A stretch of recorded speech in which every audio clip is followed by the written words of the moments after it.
देखिए छात्रों, आज हम लोग इंजीनियरिंग मैकेनिक्स के अंदर एक नया लेसन फ्रिक्शन का स्टार्ट करने जा रहे हैं। इसमें सबसे पहले हम लोग फ्रिक्शन के बारे में जानेंगे। जो भी थ्योरेटिकल पार्ट होगा उसको पढ़ेंगे। अगले वीडियो के अंदर इसके जो न्यूमेरिकल पार्ट है उसका अध्ययन करेंगे। इसमें देखते हैं फ्रिक्शन क्या होता है। बोला कि friction is the force that always opposes the motion of one body over another body in contact with it। बोला कि फ्रिक्शन क्या होता है? एक ऐसा फोर्स जो किसी एक बॉडी अगर कोई दूसरे बॉडी के ऊपर मूव कर रहा है तो उसके मोशन को क्या करता है? रोकता है, अपोज करता है।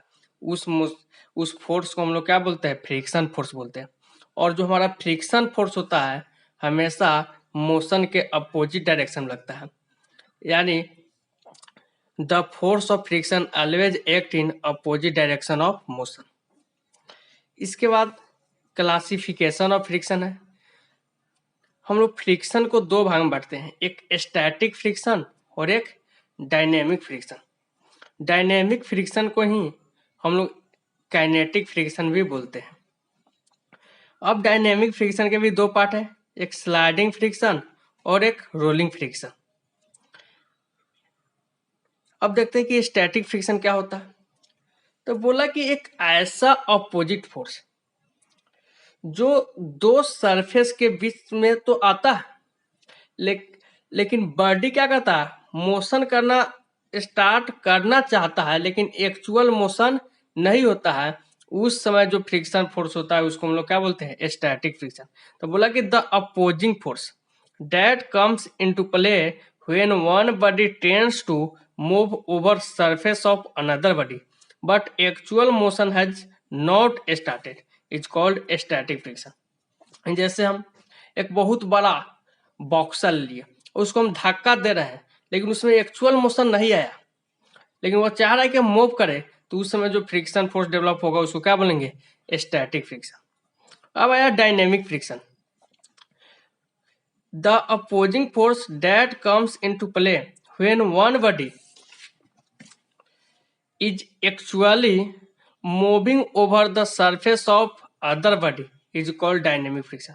बोला कि वो ऐसा फ्रिक्शन फोर्स, वो ऐसा अपोजिंग फोर्स जो दो सरफेस के बीच में आता है, जब एक बॉडी दूसरी के बॉडी के सरफेस के ऊपर क्या होता है? एक्चुअल में मोशन करता है, उस समय जो फ्रिक्शन फोर्स लगता है उसको हम लोग बोलते हैं डायनेमिक फ्रिक्शन। जैसे अगर गाड़ी कोई व्हीकल्स रोड के ऊपर मूव कर रहा है और उसके चक्का, उसके व्हील और रोड के बीच का जो फ्रिक्शन फोर्स लगेगा उसको हम लोग बोलेंगे डायनेमिक फ्रिक्शन। और हम एक नोट करके देखते हैं क्योंकि हमारे ऑब्जेक्टिव में पूछा जाता है कि the value of static friction is always more than value of dynamic friction. यानी इसको नोट करके रख लीजिएगा कि स्टैटिक फ्रिक्शन का जो वैल्यू होता है हमेशा डायनेमिक फ्रिक्शन से अधिक होता है। इसके बाद स्लाइडिंग फ्रिक्शन।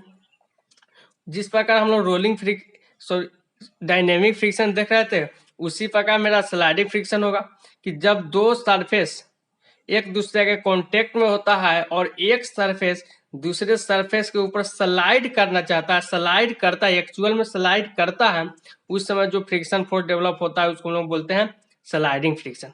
डिफिनेशन सेम लिखा हुआ है, the opposing force that comes into play when one body is actually sliding over the surface of another body is called sliding friction।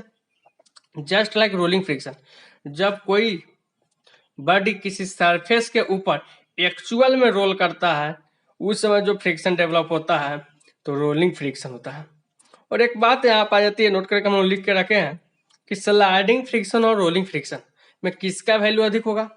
तो निश्चित है कि स्लाइडिंग में थोड़ा हमको अधिक कठिनाई होता है स्लाइड करना किसी बॉडी को कंपेयर टू रोलिंग, इसलिए स्लाइडिंग फ्रिक्शन का वैल्यू हमेशा क्या होता है? ग्रेटर होता है। उसके बाद लिमिटिंग फ्रिक्शन। लिमिटिंग फ्रिक्शन ही एक प्रकार का स्टैटिक फ्रिक्शन ही है। तो बोला कि वो ऐसा स्टैटिक फ्रिक्शन जिस समय बॉडी टेंस मूव करना चाहता है लेकिन बॉडी मूव नहीं करता है, उस समय जो मैक्सिमम वैल्यू अटेन होगा स्टैटिक फ्रिक्शन का उसको हम लोग बोलते हैं लिमिटिंग फ्रिक्शन। तो the maximum static frictional force, यानी स्टैटिक फ्रिक्शन का सबसे अधिकतम मान that comes into play when body just tends to slip or slide down over the another body। बोला कि वैसा स्टैटिक फ्रिक्शन का अधिकतम मान जो रोल में आता है, प्ले करता है, जब क्या कहता है वन बॉडी दूसरी के सरफेस के ऊपर स्लाइड करना कोई कोशिश करता है और अधिकतम पोजीशन पहुंचता है कि लगता है कि अभी स्लाइड कर जाएगा, उस वैल्यू को हम लोग बोलते हैं लिमिटिंग फ्रिक्शन। उसके बाद लॉ ऑफ लिमिटिंग फ्रिक्शन, यह काफी इंपॉर्टेंट है, आपके एग्जाम के व्यू से सेमेस्टर में बार बार पूछा जाता है कि लिमिटिंग फ्रिक्शन का लॉ क्या होता है। तो पहला लॉ होता है कि जो हमारे लिमिटिंग फ्रिक्शन फोर्स का जो वैल्यू होता है उसका डायरेक्शन हमेशा बॉडी के मोशन के अपोजिट डायरेक्शन होता है। यानी बॉडी अगर राइट दिशा में मूव करना चाहता है तो फ्रिक्शन फोर्स हमेशा कहाँ पर लगेगा, उस लेफ्ट दिशा में। तो यहाँ बोला कि the direction of the force of limiting friction is always opposite to the direction in which one body tends to move over another body. बोला कि फ्रिक्शन फोर्स का जो डायरेक्शन होता है हमेशा अपोजिट होता है किसका, जब कोई बॉडी दूसरी के बॉडी के ऊपर स्लाइड करने की कोशिश करता है, मूव करने की कोशिश करता है, उसके अपोजिट दिशा में होता है। The magnitude of limiting friction force between two contact body is directly proportional to normal reaction. बोला कि जो मैग्नीट्यूड होगा, जो परिमाण होगा फ्रिक्शन फोर्स का 10 न्यूटन, 20 न्यूटन, 50 न्यूटन, वो हमेशा उसके नॉर्मल रिएक्शन के क्या होगा, अपोजिट यानी डायरेक्टली प्रोपोर्शनल होगा। यानी अगर कोई बॉडी का वेट W है तो इसके नॉर्मल रिएक्शन ऊपर की तरफ लगता है, उसके परपेंडिकुलर डायरेक्शन में Rn। अगर हम P फोर्स लगाकर हम बॉडी को इधर स्लाइड करने की कोशिश कर रहा है तो इसका अपोजिट डायरेक्शन में फ्रिक्शन F डेवलप हो रहा है। तो जो फ्रिक्शन F डेवलप होगा उसके नॉर्मल रिएक्शन के क्या होगा, डायरेक्टली प्रोपोर्शनल होगा। Third law, the value of limiting frictional force is independent of the area of contact. यानी फ्रिक्शन फोर्स का जो वैल्यू होता है कितना एरिया कॉन्टेक्ट कर रहा है, कितना, उस पर डिपेंड नहीं करता। फिर बोला कि the force of limiting friction always depend upon the nature of material of the surface in contact. लेकिन फ्रिक्शन फोर्स तो एरिया पर डिपेंड नहीं किया, लेकिन वह नेचर पर डिपेंड करता है कि वह कितना रफ है, कितना रुखरा है, कितना स्मूथ यानी कितना चिकना है।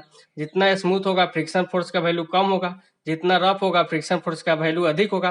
तो ऑब्जेक्टिव में क्वेश्चन पूछा जाता है कि फ्रिक्शन फोर्स क्या चीज पर डिपेंड करता है। पहला आता है नेचर ऑफ मटेरियल, सेकेंड आता है एरिया ऑफ कॉन्टेक्ट। तो यानी नेचर ऑफ मटेरियल पर डिपेंड करता है, एरिया ऑफ कॉन्टेक्ट पर डिपेंड नहीं करता। इसके बाद कोफिशिएंट ऑफ फ्रिक्शन, बोला the ratio of frictional force and normal reaction between any two contact surface is called coefficient of friction. यानी जब कोई बॉडी किसी सरफेस के ऊपर स्लाइड करने की कोशिश करता है तो इसमें जो फ्रिक्शन फोर्स डेवलप होता है और जो नॉर्मल रिएक्शन होता है, दोनों का जो रेशियो होता है उसको हम लोग क्या बोलते हैं, कोफिशिएंट ऑफ फ्रिक्शन। मैथमेटिकली हम लिख सकते हैं कि कोफिशिएंट ऑफ फ्रिक्शन, और इसको हम लोग म्यू से डिनोट करते हैं, equal to force of friction बटा नॉर्मल रिएक्शन, यानी म्यू इक्वल टू F बटा Rn। बोला कि इसका कोई यूनिट नहीं होता, क्यों, क्योंकि यह भी न्यूटन, दोनों cancel, it is a unit less quantity. The value of coefficient of friction depend upon the nature of material of the contact surface. यानी म्यू का भी वैल्यू जो होता है हमेशा नेचर ऑफ मटेरियल पर डिपेंड करता है।